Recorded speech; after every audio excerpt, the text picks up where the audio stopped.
بلکہ یہ کہہ لیں کہ غیر سیاسی قوتوں کے ہاتھوں بلیک میل ہوتے ہوئے جمہوریت نے اپنا ناک کی لکیریں نکالتے ہوئے 5 سال مکمل کیے ہیں۔ اس ملک میں پی ٹی آئی ہی ایک جماعت ایسی ہے جس نے حکومت کے اس غیر آئینی قدم کی مخالفت کی۔ بسم اللہ الرحمن الرحیم، السلام علیکم۔ امید کرتا ہوں اللہ کے فضل و کرم سے آپ سب خیریت سے ہوں گے۔ جیسے کہ موجودہ حکومت 26ویں آئینی ترمیم کروانے میں کامیاب ہو چکے ہیں۔ کچھ دن پہلے سیاسی مخالفین کی طرف سے دعویٰ کیا جا رہا تھا کہ حکومت یہ آئینی ترمیم نہیں کروا سکتی، ان کے پاس نمبر گیم نہیں ہے۔ لیکن ہمیشہ کی طرح ہم نے یہ دیکھا ہے کہ اگر حکومت کی پش پناہی پاکستان میں کوئی سپر پاور کر رہی ہو تو پھر نمبر گیم بھی مکمل ہوتی ہے، ہر قانون بھی پاس ہوگا اور آئینی ترمیم بھی ہوتی ہے۔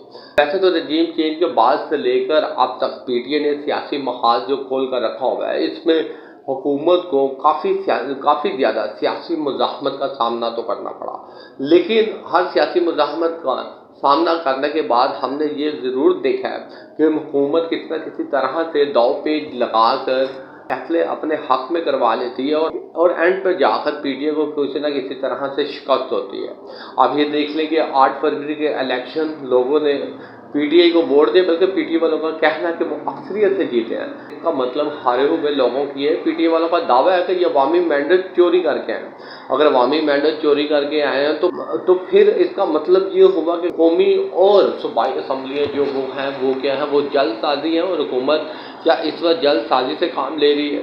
یہ باتیں تو ایک طرف، لیکن پچھلے کئی دنوں سے مولانا صاحب سیاست میں کافی نام کما چکے تھے اور بڑا اچھا کھیل رہے تھے۔ مولانا صاحب نے تو اپنے سیاسی دو پہ جیسے دکھائے کہ یہ کہا جانے لگا کہ حکومت مولانا صاحب کے گھر کے طواف کرتے تھا کہ لیکن مولانا صاحب کسی کی کوئی بات نہیں مان رہے۔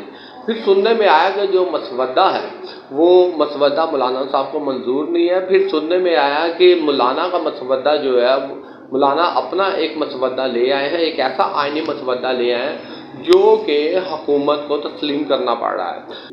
وہ آئینی مسودہ جو حکومت نے مولانا کو دیا تھا، مولانا نے اس کو بالکل ریجیکٹ کر دیا، بلکہ اپنے دیے گئے مسودے پر عمل درآمد کروانے کی کوشش کی۔ یہ باتیں تو اپنی جگہ، چاہے مولانا صاحب کا آئینی مسودہ ہو یا حکومت کا، ایک بات تو دونوں میں مشترک تھی کہ عدلیہ پر حملہ ضرور ہوا ہے۔ عدلیہ پر حملہ ضرور ہوا ہے۔ اعلیٰ عدلیہ کے ججز کی تقرری کا فیصلہ اگر وزیر اعظم نے ہی کرنا ہے تو قانونی ماہرین یہ کہتے ہیں کہ عدلیہ آزاد نہیں رہے گی۔ اس ملک میں پی ٹی آئی ہی ایک جماعت ایسی ہے جس نے حکومت کے اس غیر آئینی قدم کی مخالفت کی۔ اب حکومت کا یہ قدم آئینی ہے یا غیر آئینی ہے، صحیح ہے کہ غلط ہے؟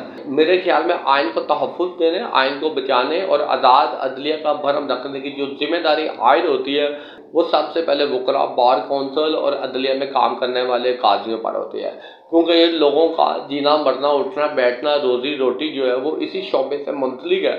صبح سے لے کر شام تک میڈیا پر یہ لوگ آئین کی باتیں کرتے ہیں، آئین کا بھرم رکھنے کی باتیں کرتے ہیں۔ اگر واقعی حکومت کے اس قدم سے آئین کو ٹھیس پہنچی ہے تو یہ ذمہ داری انہی لوگوں پر عائد ہوتی ہے کہ وہ لوگوں میں شعور دلائیں کہ حکومت کا یہ غیر آئینی قدم ہے، عدلیہ آزاد نہیں رہے گی اور ہم آزاد عدلیہ کے علمبردار ہیں۔ ویسے تو وکلاء حلقوں کی طرف سے یہ بات آنا شروع ہو گئی ہے کہ وہ دوبارہ وکلاء تحریک شروع کریں گے تاکہ عدلیہ کی آزادی کو بحال کیا جا سکے۔ بہرحال جو بھی ہے، پچھلے 77 سالوں سے ہم نے پاکستان میں سیاسی عدم استحکام ہی دیکھا ہے اور یہ کبھی نہیں دیکھا کہ پاکستان میں سیاسی استحکام آیا ہو۔ ہم نے ہمیشہ جمہوریت کو اپنے پورے 5 سال مکمل ہوتے ہوئے نہیں دیکھے، لیکن جس جمہوریت نے 5 سال کا دور مکمل کیا، بلکہ یہ کہہ لیں کہ غیر سیاسی قوتوں کے ہاتھوں بلیک میل ہوتے ہوئے جمہوریت نے اپنا ناک کی لکیریں نکالتے ہوئے 5 سال مکمل کیا ہے۔ ویسے تو ہمیں بھی یہ بات سمجھنی چاہیے کہ پاکستان میں کبھی بھی جمہوریت اصل روح میں نہ آ سکے، بلکہ یہ کہیں کہ جس شخص میں فرمانبرداری کا عنصر سب سے زیادہ پایا جاتا تھا، چاہے وہ وزیر اعظم بننے کے قابل ہو یا نہ ہو، مگر اس فرمانبرداری کی بدولت ہی وہ اس ملک کا وزیر اعظم بنا ہے۔ شکریہ۔